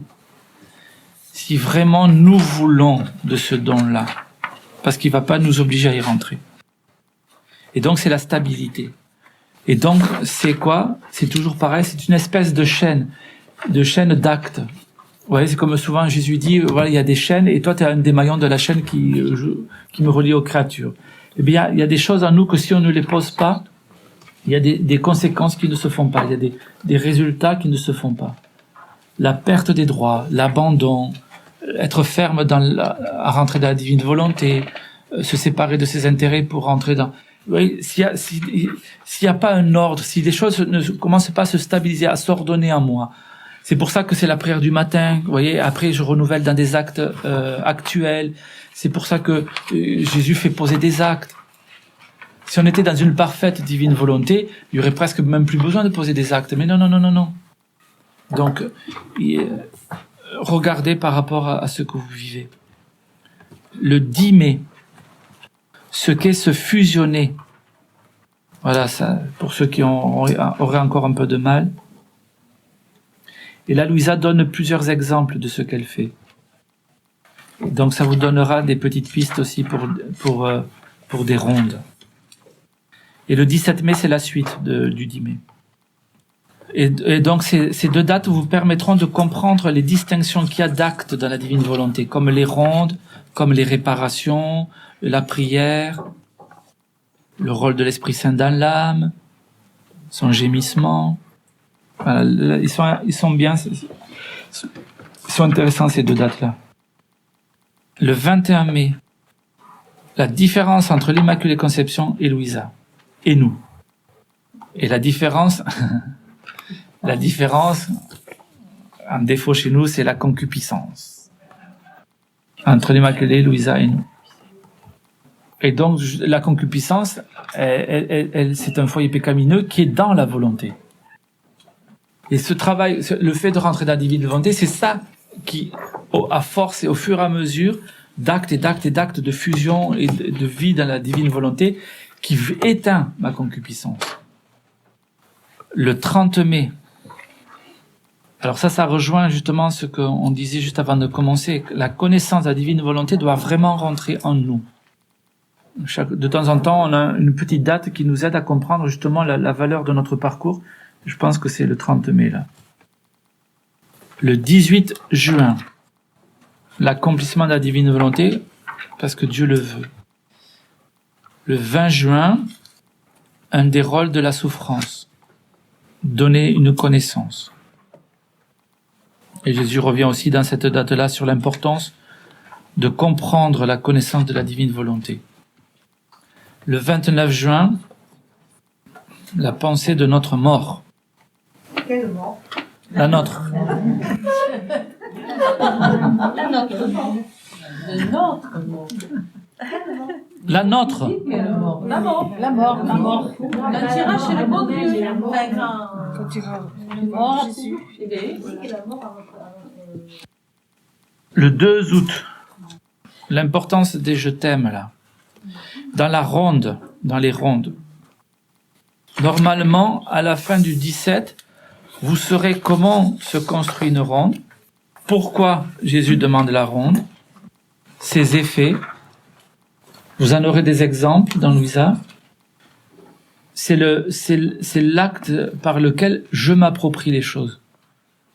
C'est l'acte par lequel je donne à Dieu toute chose par sa volonté à lui, où il y a la réciprocité, où j'établis la réciprocité avec lui. C'est l'acte par lequel je fais la prière la plus complète, puisque j'y dépose l'amour, les merci, l'adoration, la louange, la gloire. C'est une des formes de la prière vraiment les plus complètes qui puissent exister, quoi. Ça me permet de devenir universel, puisque c'est au nom de tous et pour tous. C'est pas pour moi. Est-ce qu'il y en a qui font des rondes déjà? Oui, des petites. Des petitounes? Alors, vous pouvez en parler? Non, je m'approprie l'amour de Jésus beaucoup. Et je lui offre beaucoup de choses en même temps. Je commence par mes faiblesses, par mes incapacités, mon désir. Je lui offre aussi mon désir et je lui offre le désir de tous mes frères. J'ai inclus tout le monde chaque fois. Je veux faire rentrer tout le monde. Je voudrais que tout le monde essaye avec moi de rentrer dans sa divine volonté. J'ai peut-être tort. À commencer par moi, bien sûr. Et je donne les incapacités de tous mes frères.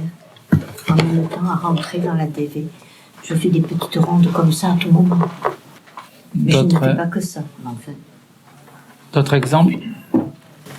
Je vais à la messe à pied et quand j'ai les petits oiseaux qui chantent, je dis tiens Seigneur, avec leur chant, le chant des anges, et bien, tout ça que les oreilles qui ont entendu des vilaines choses, et bien qu'elles soient récompensées par tous ces chants qu'il y a dans la divine volonté, au nom de tous et pour tous. Voilà, c'est un peu le genre. Et ça me prépare pour entrer à la messe, où j'oublie les soucis, si vous voulez, pour vraiment être plus concentré au niveau de la messe. Okay, d'autres exemples? Enfin, c'est rentrer en fait dans l'éternité à travers tous les fiats de la création, de la rédemption, de la sanctification, qui sont tous unis et qui nous permettent de rendre, en posant nos thèmes, nos adorations, nos louanges, qui nous permettent de rendre toute gloire à Dieu, ce que les hommes n'ont jamais fait depuis le péché originel. Et surtout d'arriver jusqu'au niveau d'entrer jusqu'au niveau de la Trinité et avec tous ces fiats qui ont été faits d'abord par Dieu, par la Vierge, puis par tous les fiats qui sont faits journellement, par toutes les âmes, et y arriver et déposer au pied du trône de Dieu cette gloire et tous nos fiats, le nôtre, et les fiats de tous ceux de l'humanité tout entière. D'autres exemples? Moi, je prends tout l'amour de Marie, tout l'amour de Louisa, tout l'amour de Jésus. J'unis tous ces amours, je les fais miens, je les porte au pied du sein de Dieu. Au nom de tous et pour tous. Alors là, c'est pas une ronde. Là, c'est pas une ronde. Ah, oui. Merci. Comme ceux de Claude, c'est pas une ronde. Au sens strict. Oui, non, mais il fait des petites rondes après de la création, ah, etc. Voilà. Ah, ouais. Ça, je le fais. Mais c'est un acte, un acte dans la divine volonté. Je veux pas dire qu'il n'a pas de valeur, attention. Hein. Non, c'est un acte de la divine volonté. La ronde, elle est un tour dans les œuvres de Dieu, la ronde. Oui. Moi, spontanément, j'ai plus de facilité à faire des rondes dans la création que dans la sanctification. Ouais. Je n'arrive pas encore là, dans la sanctification. Alors ce matin, il m'est venu quelque chose, je ne sais pas si c'était une ronde, avec la pluie. Alors j'unissais la pluie à l'autre du côté du Christ pour réparer en fait. Alors je sais pas si c'était une ronde. C'est un acte. La ronde, En c'est... fait, comme ça inondait tout. Oui. Mais la ronde, je pars d'un point et je fais tout un tour pour arriver à Dieu. C'est pour ça qu'on appelle ronde. Je fais une tournée. Je tourne dans les œuvres de Dieu. Oui, je remercie beaucoup pour la création. Mais vous pouvez rentrer dans la divine volonté et oui, unir, pourquoi pas, la pluie avec l'eau du côté de Jésus. Mais d'accord, ça c'est un acte. Est-ce qu'on peut l'appeler ronde? Mais non, vous êtes parti d'un point, vous êtes resté dans le point. Ouais, voilà. La ronde, c'est que vous allez parcourir quelque chose. Vous rentrez dans un mouvement, vous rentrez dans un acte, par exemple, qui est une ronde de la création. Vous voulez faire une ronde de la création? À notre intelligence ou compréhension, c'est la plus simple, je crois, ou la plus facile à appréhender.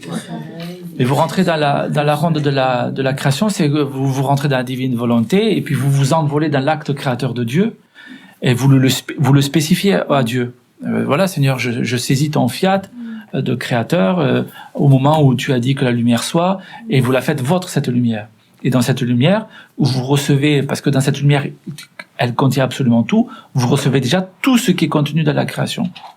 Et vous le dites, je le reçois, je le prends, vous mettez vos mots à vous, peu importe, mais faut mettre que vous le recevez.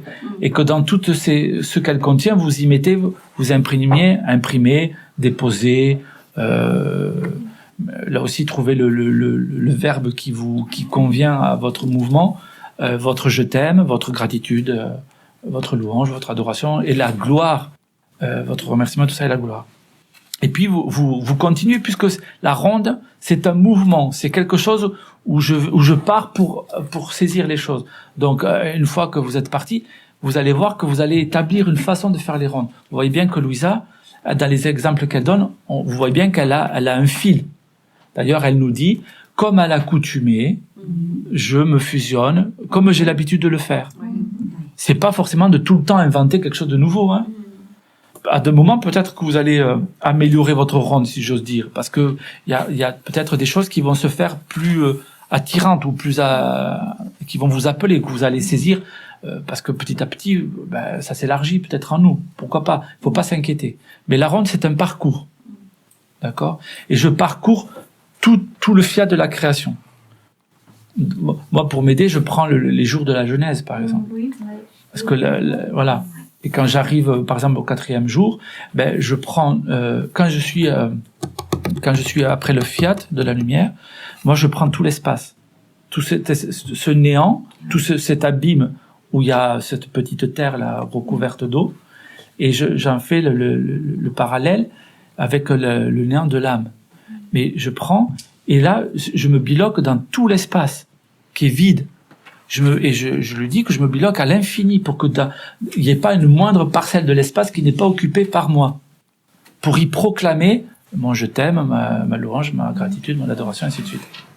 Et quand je suis dans le 4e jour avec le soleil, comme ça marque le temps, alors je saisis les secondes, les minutes et tout ce qui s'ensuit pour que partout dans cet espace du temps là, depuis le début jusqu'à la fin, soit donné, soit dit ce je t'aime, tout ça pour toutes les créatures.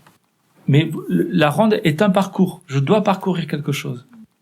C'est bien d'essayer de pas l'arrêter. Donc il faut y aller.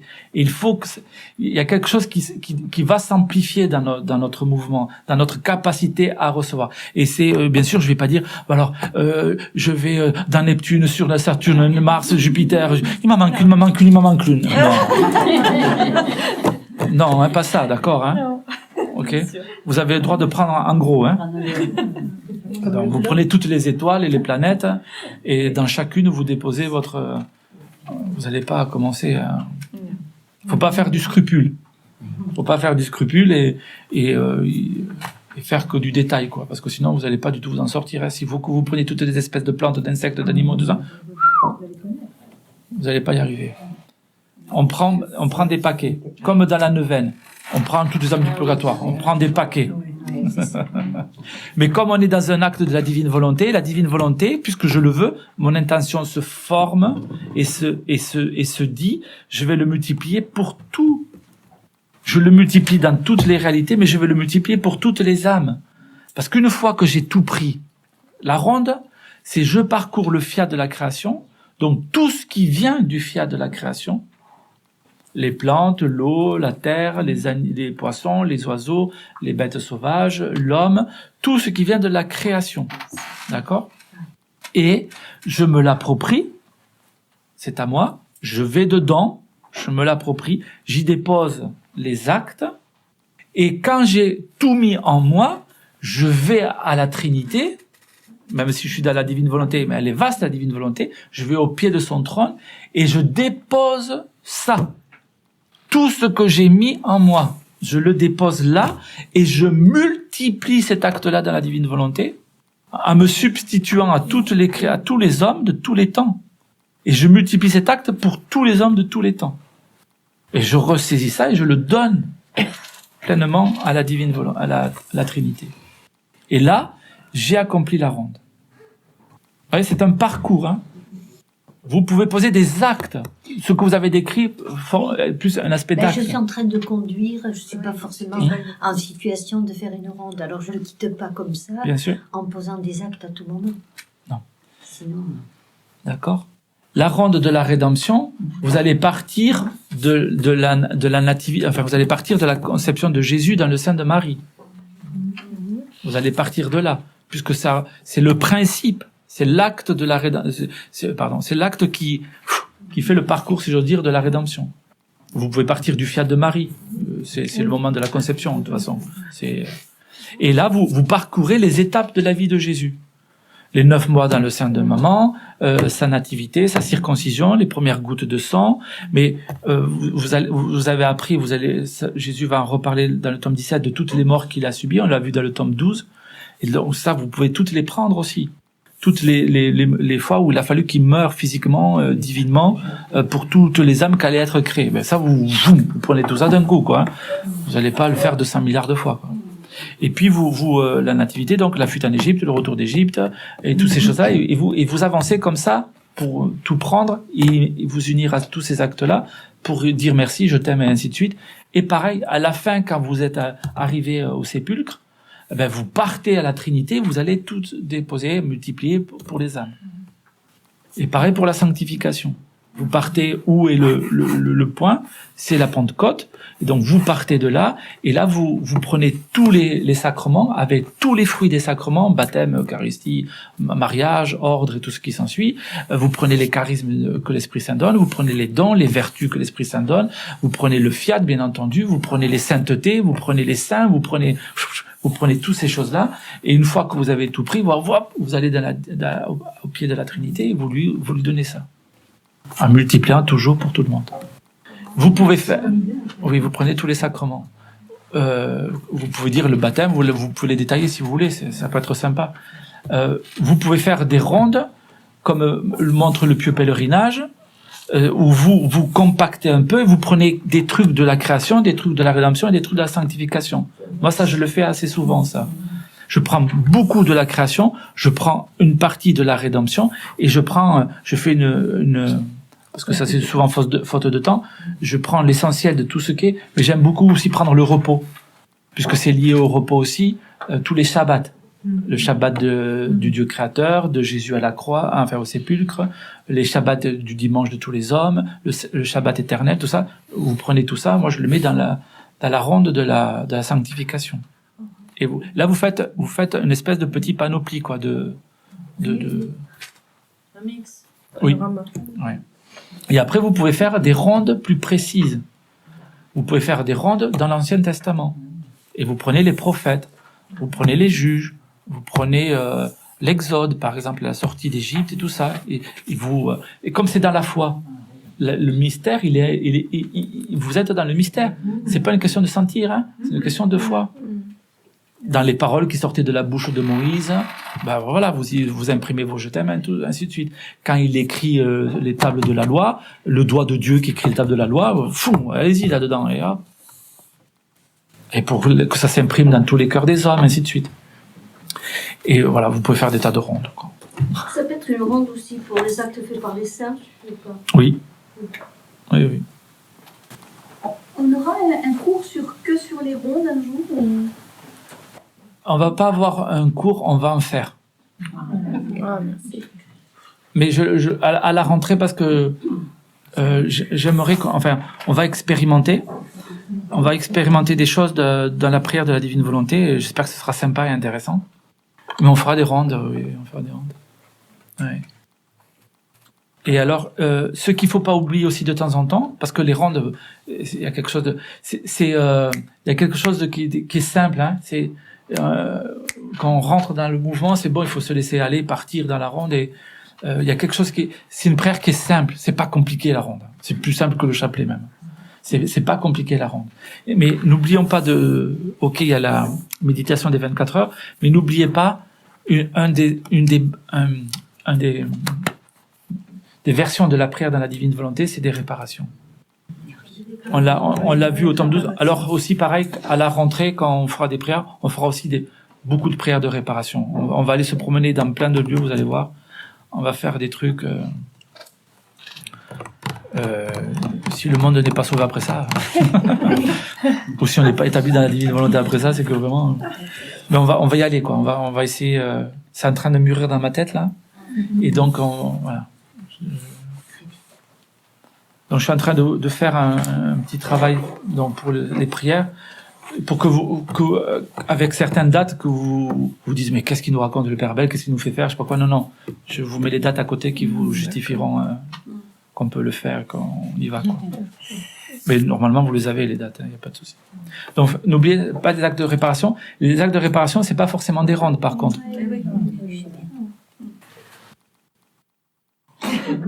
Alors, quelqu'un nous emporte ou quoi? Oh.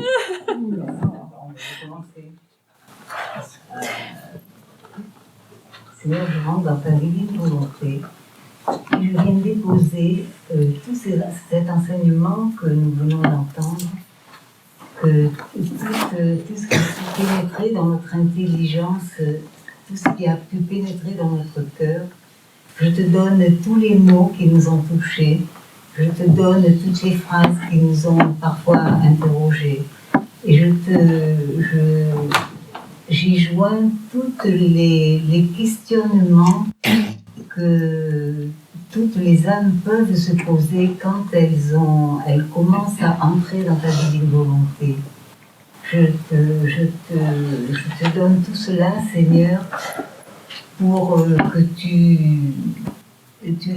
divinises tous ces mots que nous avons entendus, que tu divinises tout ce que nous avons reçu et que tu nous entraînes de plus en plus dans cette connaissance de ta divine volonté.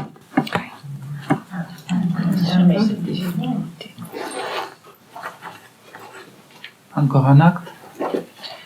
Et que nous soyons en communion aussi tous dans cette école, pour se soutenir et pour avancer. Cette émulation qu'il y a entre nous de compréhension, d'avancement dans la compréhension de la divine volonté. Seigneur, j'entre dans ta divine volonté et je t'offre toute cette joie qu'il y a eu là à la fin, et avec ces rires, ces sourires de chacun et chacune.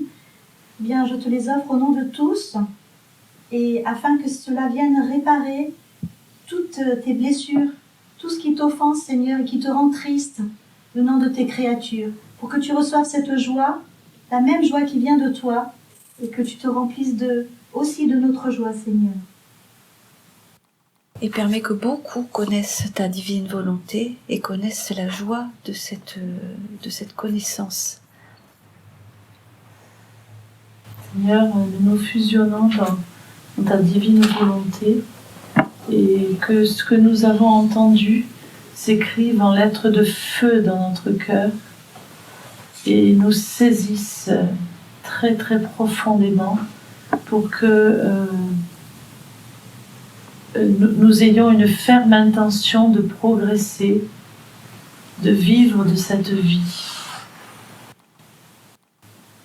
Seigneur, nous voulons aussi que cette participation, cette découverte de la divine volonté, nos vies, nos actes, nos rondes, puissent retenir ton bras, ta justice sur notre monde, en souffrance.